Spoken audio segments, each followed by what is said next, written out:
A little girl witnessed her parents brutally slain. But when she grows up, the attackers cannot deal with the monster they've created. Hello there, welcome to Movie Recap Scope. Today we will recap the 2011 American action thriller Colombiana.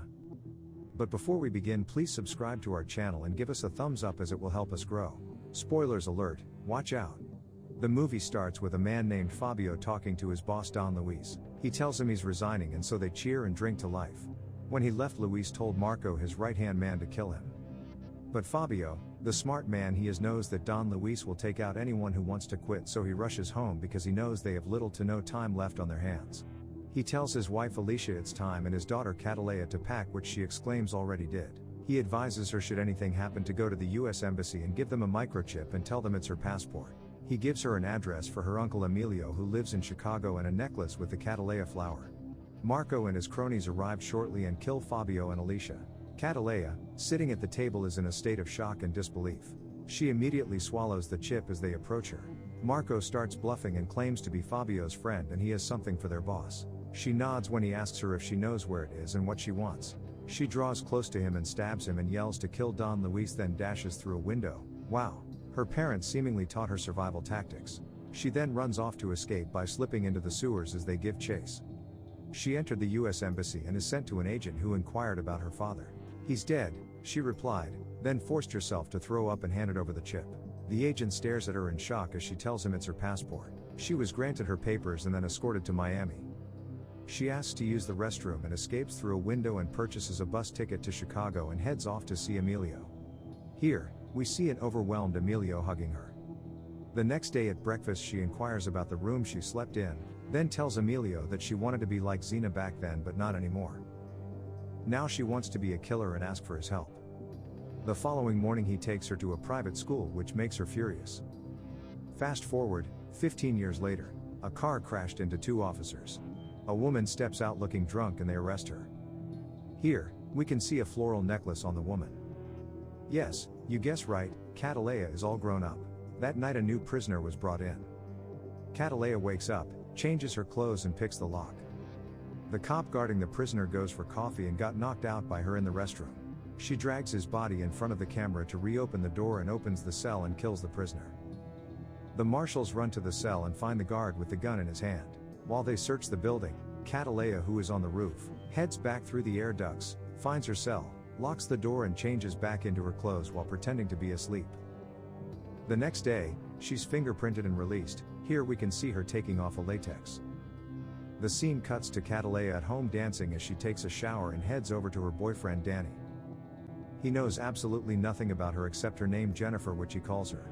They had fun and she left the next morning without saying goodbye. Catalea starts attracting federal eyes, as FBI agent Ross visits the jail.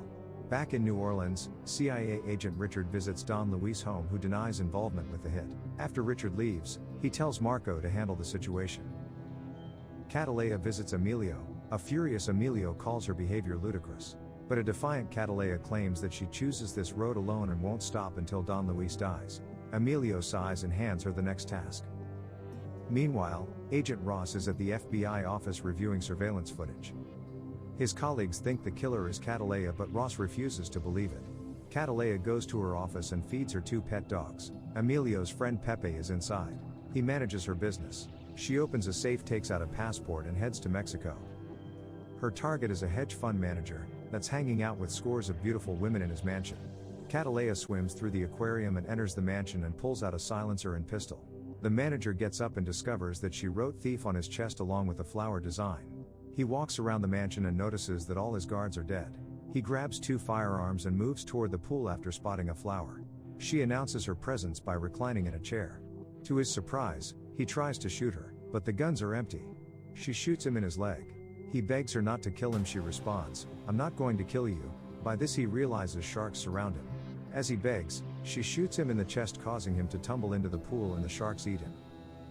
Back in the US, Catalea visits Danny's apartment, but he isn't there. She sleeps on his bed and clutches tightly to his shirt. Meanwhile, Ross is examining the suspect's calling card when the mailman reveals that what he's looking at is Catalea, a unique flower only found in Colombia. Ross tries to tie it to current cases in Colombia, but is access denied. He calls Richard, who sidesteps the question and alerted Luis. Don Luis then orders Marco to track down Catalea and find out everything he can about her family. Next, Danny comes home and is happy to see her. She kisses him, but he stops her as he invites her to eat, sit and have a chit-chat. She asks him about his trip and he tells her that they want to create an exhibition of his work. He then asks her about hers and she replies that it was hot and she went swimming. Danny wants to know more about her and presses her for more responses, but she's reluctant. He asks her what she wants for breakfast and she tells him she doesn't eat breakfast. They cuddle and have fun, and while she was having a nap, he quickly snapped a photo of her. He later wakes her up with the food and tells her she can eat it for lunch. She goes into a frenzy and claims she has to leave. The scene shifts to Catalea meeting up with Emilio, who is angry after seeing the newspaper. They're wanted for the 8 people killed in a pub. He tells her she's fired, but she refuses to quit, so he further states that it's not only about her, she's also putting them in danger. He handed her a picture of her parents as a reminder of what might be. She broke down and goes to church with him and her grandmother. Wow, she seems to be handing in her retribution card. Meanwhile, Danny is telling his friend about her at a coffee shop. He tells him he's in love with her but knows nothing about her. The friend looks at the photo and is dumbfounded at how beautiful she is. When Danny wasn't looking, the friend took his phone and sent her picture to his in-law, who works at a station, and asked her to check out her file. Ross, who happens to be at his computer when they pinched in the photo, traces the signal to the other station and compares the photo with the security footage at the jail and finds a match. Next, Catalea goes home and calls Danny. She wants to tell him how she feels about him but freaks out when he mentions the photo. She asked him who else saw it and he mentioned his friend. She quickly scanned the perimeter of the compound and saw the feds. She turns on the shower and climbs into a duct and enters an apartment, but the tenant tries to create a scene, so she knocks him out and takes a harness and sniper rifle that she hid in his bathroom. She planted explosives, as Ross and his squad blew open her door. She then slides down the pipe using the harness, and before they find her she manages to block out the cameras and slide into another air duct and ends up in the subway, where she sneaked off and heads to Emilio's. Upon arrival, she finds the place trashed with Pepe and her grandmother lying dead on the floor. She searches for Emilio and finds him tied to a chair dead, based on an observation he's tortured. She apologizes to him as she screams in a combination of anger and anguish. She then goes to Ross' house and waits for him with a gun. She orders him to sit, and reveals to him that the chair has a pressure-sensing explosive, and warns him that he better get all the information about Don Luis from the CIA, or she will kill a family member every week. She assures him that the bomb will deactivate as soon as she leaves. Ross goes to Richard and tells him about the situation. Richard refuses to give up any info. Catalea calls Ross and tells him either Richard gives her the address or he dies. Richard scoffs. Catalea then fires a shot from the rifle and a terrified Richard gives up the address instantaneously. Ross then asks her about his family, but she hangs up. She has no intention of harming them.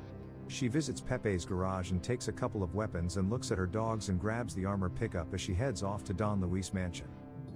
Here, Marco is giving the men instructions on what to do when they come in contact with her. He warns them not to underestimate her. Don Luis spotted a rocket that was heading their way and merely managed to dodge it as it blew up the room. A few men get into a car and try to start a convoy, but Catalea smashes through with her truck and crushes the car and sprays it with bullets, killing them. One by one she gradually eliminates Luis and Marco's men in the shootout. Marco then locks Luis away in a safe space while he tries to kill her. The shooting continues with Marco and one other man. After killing the man, Catalea draws her revolver and faces Marco. They fight in combat style, with her revolver used periodically to disarm them. She grabs a towel and tries to use it to choke him. Marco attempts to fire. However, she pulls the slide off the gun, takes out the clip and stabs him in the neck, killing him. Meanwhile, Don Luis exits the safe space, and discovering that all of his men are dead, jumps into one of his vans. But too bad a garbage truck sends him to a dead end. He then gets a call from Marco's cell. Oops, it's Catalea. He tells her that since she never had him she never will, but funny enough Catalea assures him that he's right where she wants him. He looks back and sees her 2 dogs. She orders them to eat. They rip him apart as she completes her retribution. Next, we see Danny taken into custody and requested coffee. Ross went to get it. Danny got a call from Catalea telling him she was okay, and they had 40 seconds before the cops traced the call. He asked 3 questions, her real name, which she told him, and will his pet bird eventually come back. She tells him maybe one day. An agent informs Ross and the others that he's on the phone with her and they rushed inside, and with only a few seconds left, he says he loves her, which makes her teared up. Ross tells him to hand over the phone, but before he can get a response from her, she hangs up. Hence, Ross eventually releases him, and here, We see Catalea on the flip side putting on sunglasses and gets on a bus to an undisclosed location. Thanks for watching, please subscribe for more videos like this, goodbye.